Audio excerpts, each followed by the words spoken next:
Welcome to the McGraw Council Show. We're bullish on the American dream, and we're bullish on your future.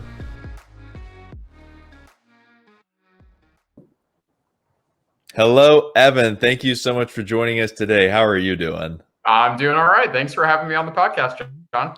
Oh, thanks for making time for us. Appreciate it. I know kind of getting things kicked off for 2021. Looking forward to a good year with a little more normalcy, hopefully. Totally. Really appreciate you taking time out of your work schedule to come on and talk to us a little bit. Yeah, absolutely. So please tell us a little bit about the background. I know that you and I have had a chance to talk previously, but Sure. Tell everyone listening a little bit about where you came from, what you're doing now, how you got here, and the why. Yeah, totally. Okay, so I'm Evan Kirkham. I am as they like to say, a recovering attorney. I grew up in the Dallas-Fort Worth area. Did my undergrad at Ole Miss, hotty toddy. I did my law degree. I got my law degree at SMU, and then practiced law for 3.5 years. And actually, as a securities litigator and commercial litigator, everything from boardroom breakups to non-competes to non-disclosures to literal car repair cases. So I kind of ran the whole gambit. Anything that shows up in court in civil litigation, I was doing. And then I guess it's been 3.5 or 4 months ago, I actually made the hop full time out of the law and into the wild world of entrepreneurship and startups. So, oh, very cool. What kind of spawned that? Well, for me, it's something that's always attracted me. This is maybe getting a little meta, but as an attorney, I would sit down across the boardroom table from my client, and he would discuss his problems or his fights or his victories, and I liked counseling people, but at the end of the day, I sort of wanted my own deals and my own fights. And so I just always knew I wanted to take ownership of my career and my work. And so entrepreneurship's always been top of mind. But yeah, and this is something I'm sure we'll talk about some more, but I had a really good founding team around me before I even made the full-time hop. And so I just felt as comfortable as you can feel kind of jumping into the abyss, because I had people surrounding me that I think kind of gave me comfort. Oh, for sure. And having that guiding force too. I mean, I'm sure you're familiar with all this stuff. You're the average of the 6 people you spend the most time around, and you got to have a mentor, you got to have a mentee, so on and so forth. But there is so much importance to building and sustaining quality teams, surrounding yourself with good people, because you pick up their habits, you learn from them, and you want to be learning good habits. You want to be learning success rather than the opposite. Obviously, that would be disastrous. So true. Yeah. So tell us, you're in Austin now. Did you grow up in the Austin area? I know you mentioned you went to Ole Miss. Yeah, no, I grew up in Dallas. When I went to Ole Miss, I would say that I grew up in Dallas. But when I'm in Dallas, I have to qualify that I'm actually from Flower Mound, which is one of the northern boroughs. So I got a lot of flack for that when I went to SMU and started telling people I was from Dallas. They're like, "I'm 5th generation Dallas. You're from the burbs." Okay, fair. So no. So I'm from Flower Mound, about 30 minutes north of Dallas, and I moved to Austin. Gosh, it's been 3 weeks, I think. So I'm really new to Austin. Like I said, like we've talked about before, my wife's family's from here. So, and I had a bunch of friends that moved here. So I've got familiarity with the town, but still a new resident. Exactly. So it's not your first time to Austin, it's first time Definitely not. there. Exactly. I didn't grocery shop here before. Exactly, right. There you go. There's the analogy. Exactly. So then going back to law, what kind of law specifically did you practice? Because then I want to talk about the transition into what you're doing now. Yeah. So technically, I was part of the securities litigation group. And what that really means is anytime that there's a debate or I guess a lawsuit over, company formation, a corporate breakup, a secured offering that didn't have appropriate disclosures, some investor lost all their money and decides to sue the founders, God forbid, that's then I would take that case to court. And actually, I ended up trying 4 cases in my 3.5 years, which is actually pretty awesome because these days not much goes to trial, and young attorneys very rarely get courtroom experience. So mad props to my law firm, Carrington Coleman, who gave me that opportunity. Seriously, couldn't have asked for a better kind of stint in the law. So then, transitioning to the entrepreneurial world, started your own thing. What exactly did you get going? Yeah, so I'm going to take you even farther back than Colorcast, what we're working on now, and we think is going to take over the world. No, but I actually started with two guys, co-founders. The three of us started a company that we were calling Group It, and it was actually it's like a group payments app. It's kind of a payment splitting app. I'm making it sound way simpler than it is, but it was basically a payment splitting app. Truth is, we got like probably 6 months into that app and realized that it's something that we just weren't all that passionate about. And the regulatory complexity is just crippling in the banking industry. So we hit some roadblocks there. What we learned, though, is that we had a really awesome core team. And so I guess I'll hop right into the founding story of Colorcast here. So we had the team. We weren't all that passionate about what we were doing, but we were excited by each other. And it was a Thursday night in 2019. I was watching a Cowboys Thursday night football game. I'm a huge Cowboys fan, so you might hear me drop that a couple more times. But watching a Cowboys game, and two notoriously awful commentators were on the call, Jason Witten and Booger McFarland. And kind of, I had this moment where I thought, wait, why do I have to be listening to these guys? Why can't I do it? Why can't my buddy do it? Why can't Snoop Dogg Colorcast, right? Or forget replacing them. Like, what if I just want to invite, one of my friends or celebrities virtually onto my couch just to supplement what's going on here? And that was sort of the birth of Colorcast. I took it to my team and said, hey, we're not passionate about what we're doing now. We all love sports. Let's change sports. And everyone was sold immediately. And here we are about a year later now. So. Okay, so I was going to ask, so this idea kind of took place last year. Yeah. So it was the fall of 2019. We raised our first round of financing in March of 2020. Okay, fascinating. Yeah. So if you can, without giving away anything proprietary or any secret sauce revealing, anything like that, can you elaborate on that process that you went through, please? Because it's fresh off the press, as fresh as it'll get. Yeah. A lot of people have a conception about what it's like starting a business or what it looks like. Can you kind of walk through that process, especially the fundraising side, because raising capital? Yeah. So I'll tell you, it's this might be more than you're asking for, but the more the better, man. The more the better. Okay, fine. Hot off the presses here. So, but this is really how it happened. So I've been in the last 4 or 5 years, I've been a really big proponent of sharing my ideas openly. And I promise this is going somewhere, but I've been sharing my ideas openly because I constantly have a startup idea. It's everything, and some people that listen to this will laugh because they know what I'm talking about, but everything from like a trash bag that's half trash, half recycling, to a kayak company, to the Group It startup, to Colorcast, right? I'm always thinking about interesting business, or what I find to be interesting business opportunities. The problem is 99.99% of them die on the vine because I have the idea, I think about it kind of critically for a few days, I'll jot something down, I've got notebooks full, but then they'll die, right? And so I had this moment, 3 or 4 years ago, I guess, where I thought, you know what? Every time I have one of these ideas, I'm just going to share it with everyone. I'm going to post it on LinkedIn. I'm going to tell people about it, because while most people are afraid, oh, they'll steal my idea, I realized the idea is already dead. So either someone else should have it or someone should support me in doing it myself. And so that's actually how Colorcast happened.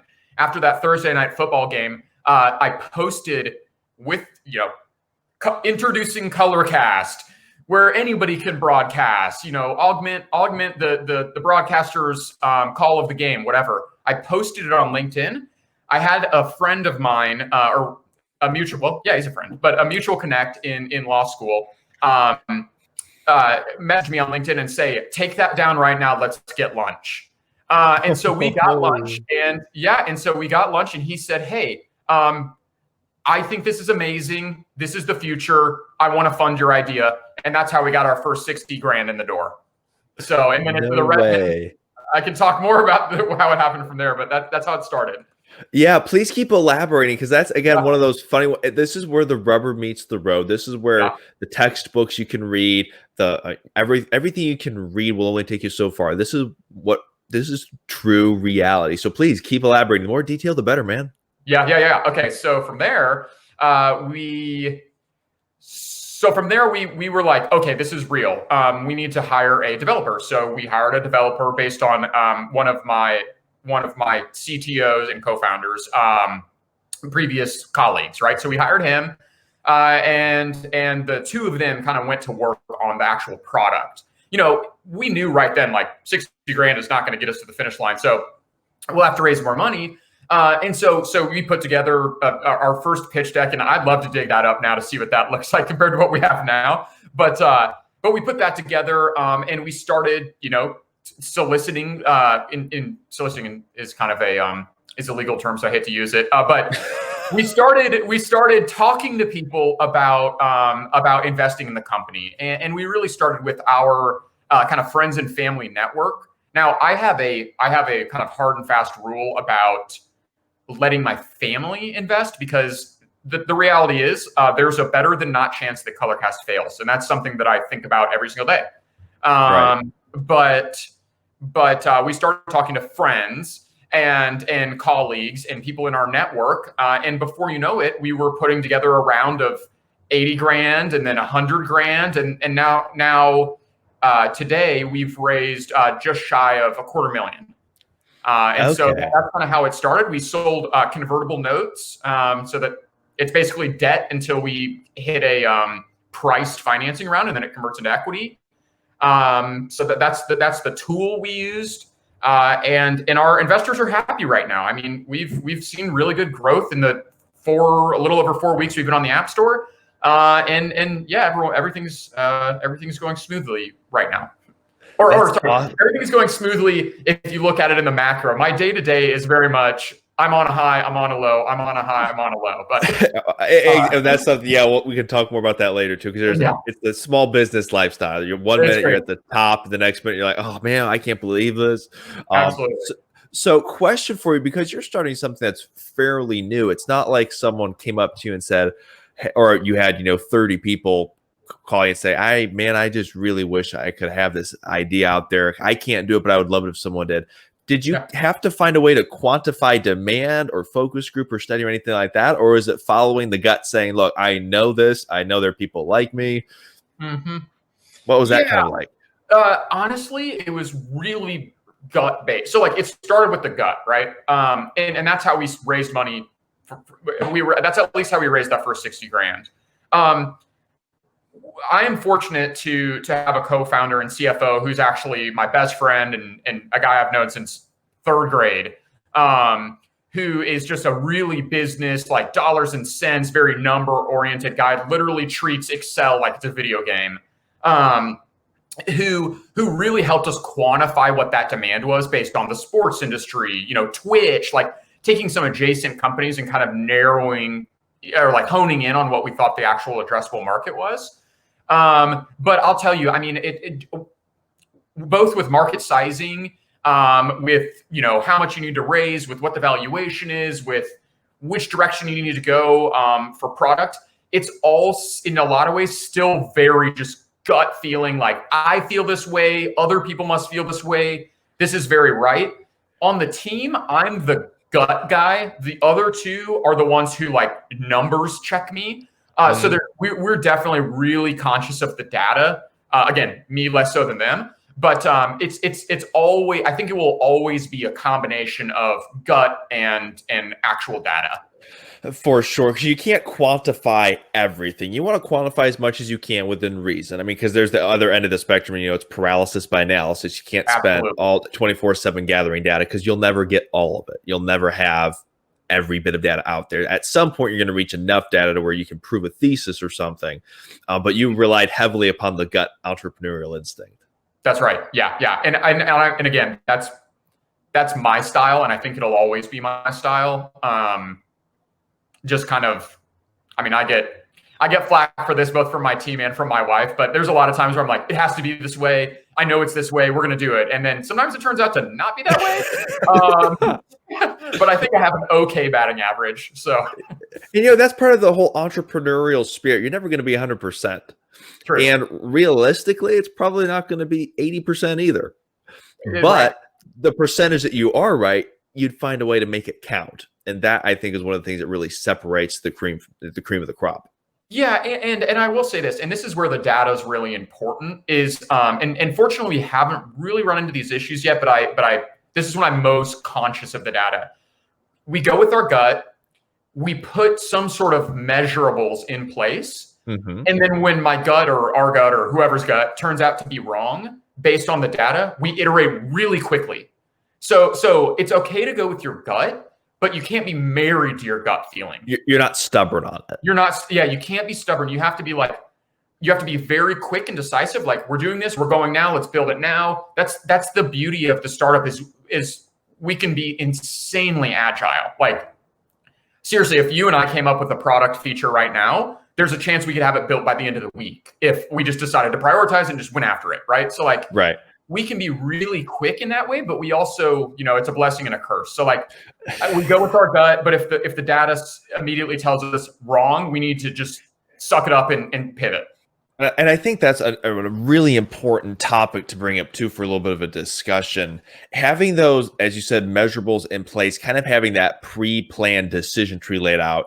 If this happens, we go here, we take this step, we go down here. If this happens, we're going down a different road. Because once you get into it, I think that's a mistake a lot of business owners make. They get emotionally attached to it, and it becomes an emotional decision rather than a data-driven decision. There's nothing wrong with following a gut instinct, but as you're going down that road, you eventually get a level of data that tells you whether or not it's working. If that data tells you it's not working, yes, then you have to pivot. Then you have to suck it up and say, yeah, I guess my gut might have been wrong there. And there's nothing wrong with that. But continually following it down the road, it's not going to change. What's the definition of insanity? Doing the same thing over and over and over again, expecting a different result. You got to be able to follow the data. True. Yep. So yeah, and one thing that I guess we already talked about this by being stubborn, but like one of the hard parts about entrepreneurship is it's not like it's really different than me like looking at a sports game and putting my money on the Sixers or something, and then like in the fourth quarter I'm still holding out hope that the Sixers are going to win. Like, that's not as emotionally attached. This is, I quit my job based on a theory and some feedback I was getting to throw away or to suddenly decide, whether it's on the margin or whether it's like our macro kind of thesis, to decide that that's somehow wrong is seriously emotionally taxing and really, really tough to like change course. So yeah, it's not an easy thing to do at all. No. And so that was another question I wanted to ask too, because when you're talking about raising capital for a business and asking for investors' money, there's typically something they see in that proposal that makes them go, okay, this is truly different. This actually has a better chance of success than most because of XYZ. Sometimes it's a patented product. Sometimes it's some sort of intellectual property protection, or it's something that's truly unique, never been done. And it's one of those, again, gut things where it's like, yeah, I actually have had that same thought of or desire that's never been met or fulfilled. Was that more of the route? What were kind of those selling points to investors? Again, we can be general here too, because we don't want to give magic sauce. But what were some of those selling points to investors to where someone else was willing to give you a chunk of money and basically risk it? Yeah, I think I actually think you hit on them. So I think the number one, well, I hate to even rank them. There are two kind of major sell points. One was 99.9% of people we tell this idea to. I mean, I'm talking about like even the guy at the corner store yesterday. I was wearing a Colorcast sweatshirt. He started asking me about it, and within like 2 seconds, he not only understood the idea, but could understand the entire arc of the business. And so I think that was one big driver, is the explainability was just insanely simple. It was me. Here it is. Anyone can commentate on sports games. Done. Like, everyone gets that right away. And so most of our investors were like, their questions started being like, why is no one doing this? Why has no one done this? Is anyone doing this? Like, they were almost perplexed that it hadn't happened.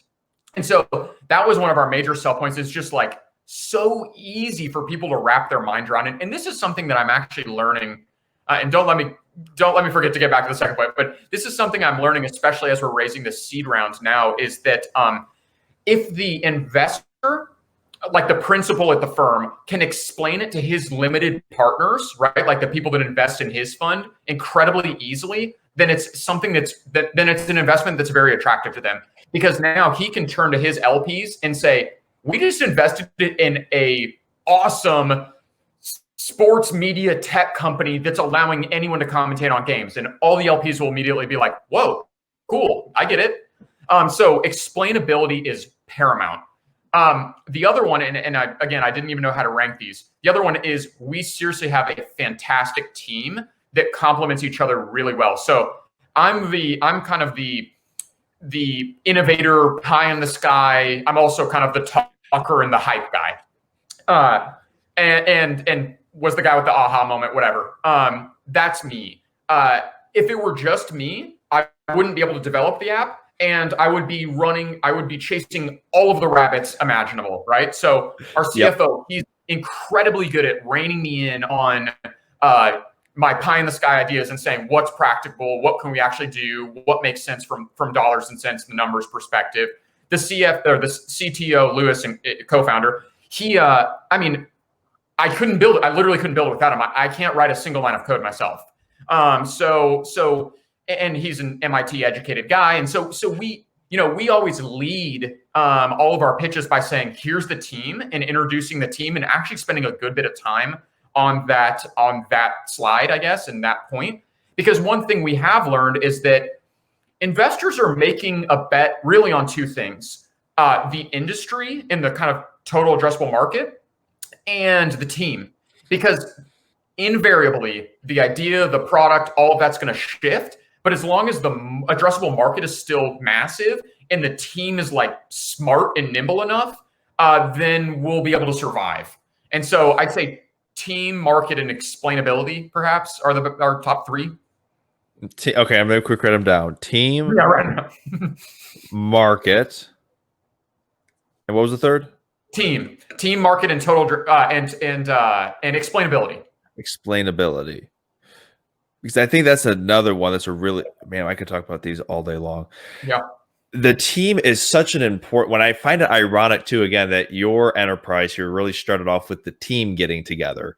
Yeah. And you had this idea, and then it expanded. It kind of reminds me, again, using a sports analogy, because teams are so paramount to success. Sure. Look at the New England Patriots dynasty. We had Belichick, you had Tom Brady there for the longest time. And you can go through the list of very talented players, but they had a rock solid team. Mm-hmm. And when they were together as one unit, they won how many Super Bowls over the last 15, 20 years? I mean, it's unprecedented success, success. And then explainability is another really good one, because it needs to be simple enough you can explain it to anyone. Mm-hmm. But it also needs to be complex enough to where there's more behind it. Otherwise, it's not going to be differentiated at all. Yeah. And like it's like we started this conversation or this show by me talking about us working on a different app, right? That we called Group It. And if you remember, I said it's a payment splitting app, but there's actually a lot more there that we could talk about or whatever, but I won't get into it. That app wasn't sufficiently explainable. And because of that, and I maybe call this like the cocktail party test. So like if I was at I don't go to cocktail parties. I don't know what they're. If I'm hanging out with people, like right. Go to cocktail parties. Anyway, if I'm hanging out with people and I'm like, and I say something like, hey, I'm working on this really cool app. It's called Group It. And I explain a little bit. It's like, it takes the pressure off of business partners because they can split expenses on the front end rather than on the back end. What I would get is people saying, that's really neat, oh, very, very cool or whatever. And either they really weren't getting it and I could tell, But certainly they were not coming back up to me at the party and being like, hey, tell me more about Group It. Colorcast is the total opposite.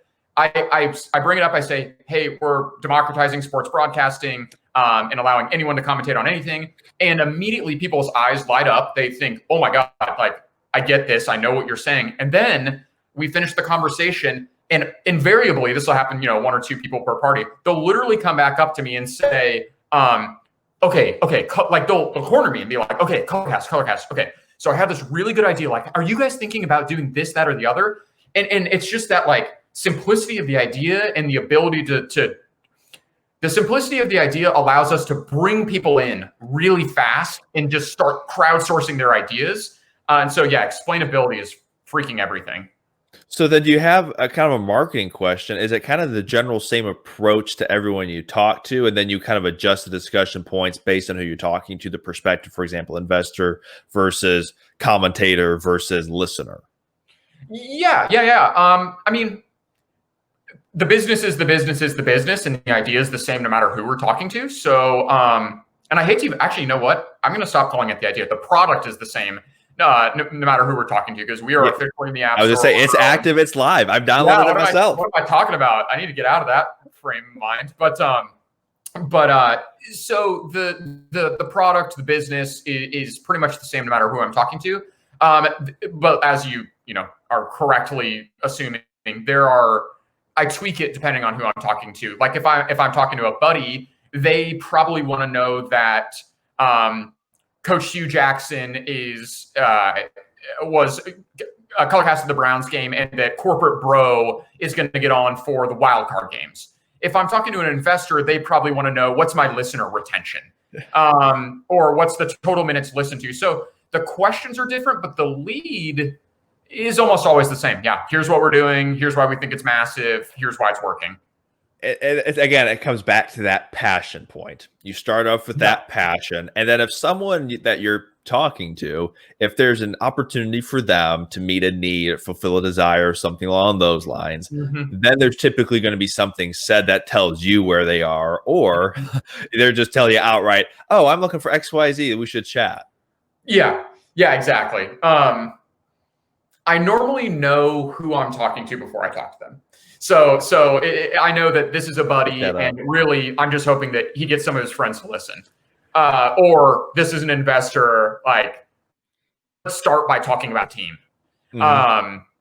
So normally I know who my audience is. I mean, there's sometimes I guess I get blindsided by that at the so-called cocktail parties, but I pretty much know who I'm talking to. And at the very least, the good news for me, and this is an important point in entrepreneurship, is it is something I'm really passionate about. I think sports is awesome. It has a way of bringing people together that nothing else does. I love the arc of the storylines in sports, whether that's intra-game or like intra-season, or intra-career or whatever. So I'm really passionate about it. So it's not hard for me to stay hyped up like I probably am coming across right now, because I'm actually hyped.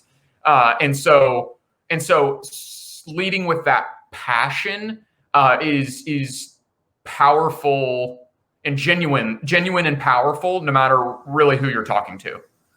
People follow compassion. People get excited about passion. You can't fake it. You can see through fake passion pretty quickly. Yeah. And if someone can pull it off, they can't pull it off for very long. So true. And also, like, why? Because if you're not having fun, like, you can't just be like chasing the money or chasing the entrepreneur lifestyle, because like it's fun, but it's not. I mean, it's tough. It's so true, and that's what I like to tell people. I mean, there are a lot of smart people who get into small business, and I can tell you, you don't get into it purely for the money, because you can have a lot more financial opportunity by going into something, say, investment banking. You'll be putting in the exact same amount of hours. Kind of similar lifestyle. You're not really getting any time with family or friends, especially for the first few years. But there needs to be something more to it. Now, if investment banking is your passion, absolutely go get it. But if it's not, same thing for a small business. If your passion isn't there, you have to do that honest gut check. Is that really what you want to be investing? Because it's going to take everything you've got to make it work.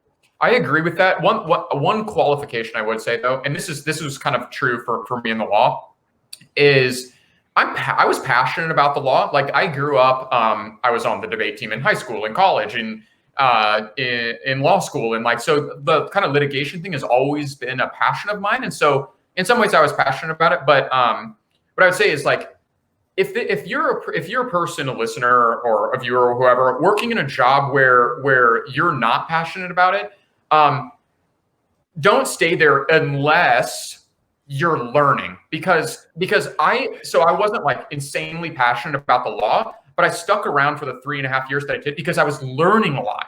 Right. Now I didn't learn everything, and God knows that if I had like stuck around for another 10 years, like I would have been a substantially better lawyer, no doubt about it. Like I was an okay lawyer, but I was not like awesome. I would have been a better lawyer if I had stuck around. But in my mind, like I had learned enough, so I understood the game and I understood the pieces and the players and all of that. And all I would have done if I was sticking around would have been like to be perfecting and to be getting like, you know, from like understanding it all to just like rocking it. And to me, I didn't care to rock it. I just wanted to understand the landscape, and now I'm moving on to something I'm more passionate about. There was a definitive reason to be there. You weren't in the law at that point in time, just willy-nilly kind of, well, I'm just here just because. No, you were there with the mind, hey, I'm learning things. There are things I need to learn, and I'm getting the knowledge that I need. So yes, I'm going to stay here until I cease to get that benefit. Exactly. Or again, there's a plan. Yeah, or at least till I feel like I've got enough of that. Like again, I could have gotten more, but like, at what point is it worth it? Say it again. At what point is it worth it? Because that the first periods, obviously, you're obviously going to learn the most, but as you remain in that position for an extended period of time, it becomes more refinement. That's absolutely. And I just didn't care to refine the craft. Now in in a year when and if Colorcast fails and I'm going back looking for legal jobs, I hope no one watches this and says like, wait, you're not passionate about it. But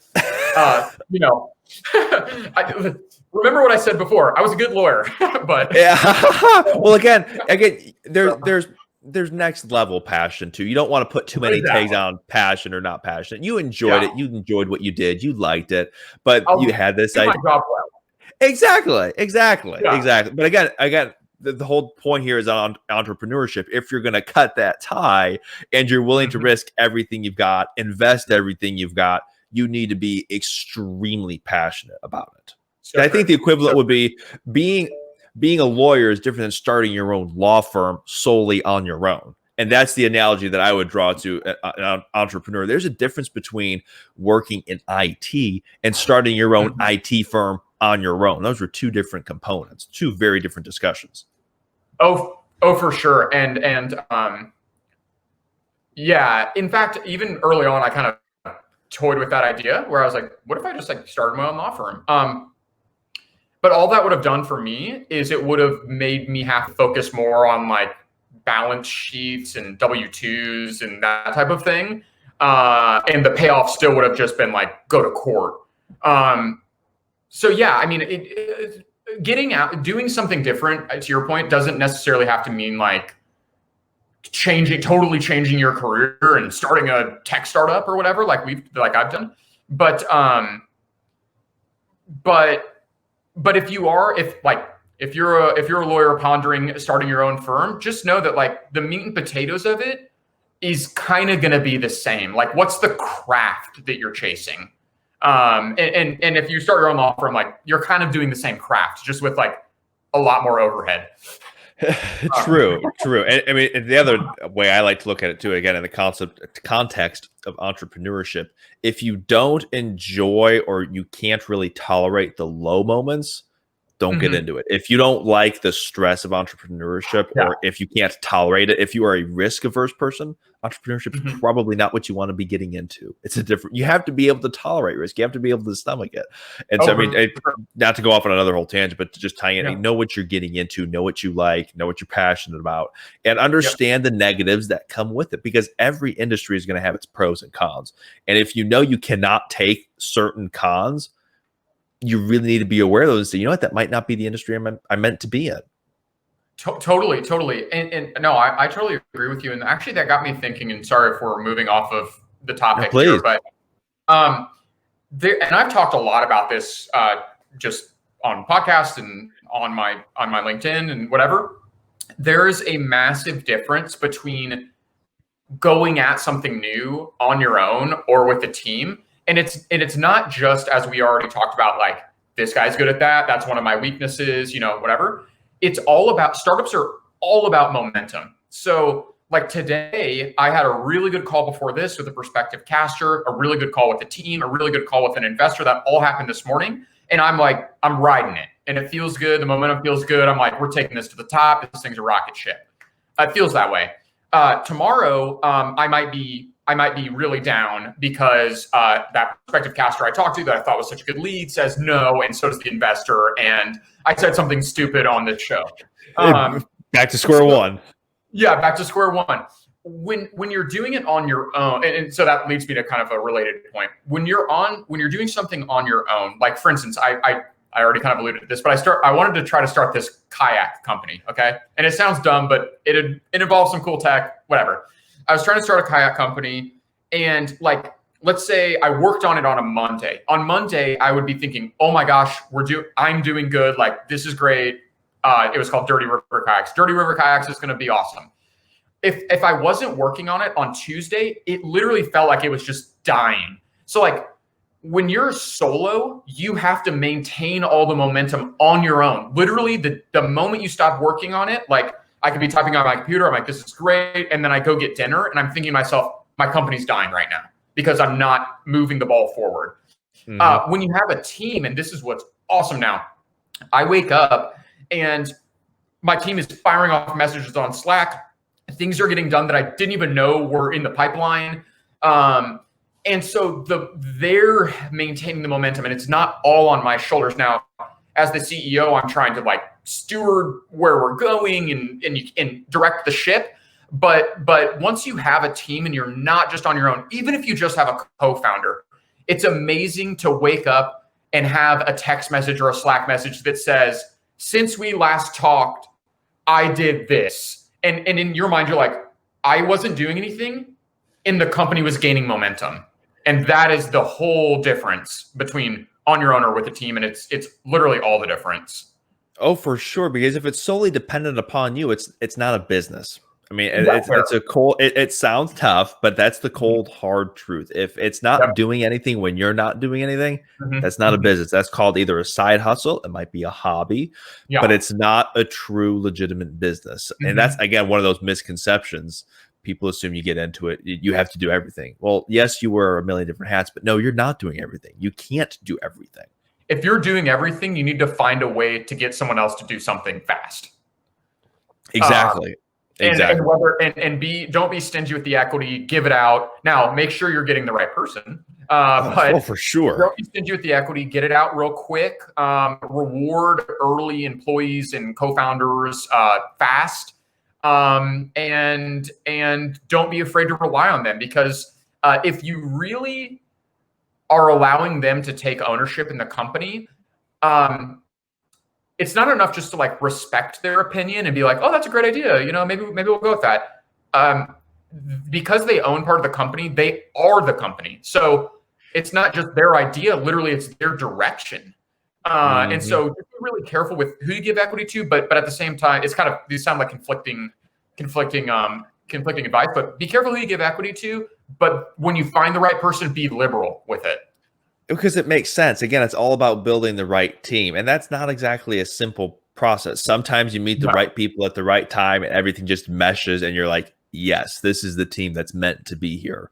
But there's nothing wrong with doing a little bit of extra vetting, because when you form those partnerships, when you build that team, you want to have similar values. You want to have same goals or similar goals. You don't want to have, in a perfect world, you don't want to have people be on the opposite side of the spectrum. You don't want to have someone who's totally risk averse with someone who's totally, for lack of a better term, we'll say very risk tolerant. We won't use any words like careless or anything like that. That has false connotations.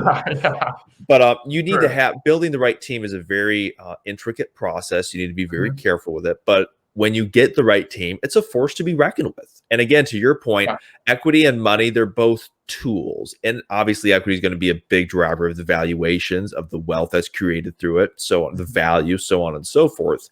But again, you divvy it off to the right team members and you get that right team together, it'll be a very worthwhile investment. Just be very careful with it. Absolutely. Absolutely. Yep. Yeah, don't do it blindly. Yeah, definitely don't do it blindly. Yeah, choose them really carefully. We're really lucky, or I'm really lucky, I guess I should say, because I found that team right off the bat. One of them, like I said, was literally the best man in my wedding. And just compliments me really well. And frankly, we've been doing things kind of like this since middle school. Had a garage band together, like that type of thing. We have that kind of trust level.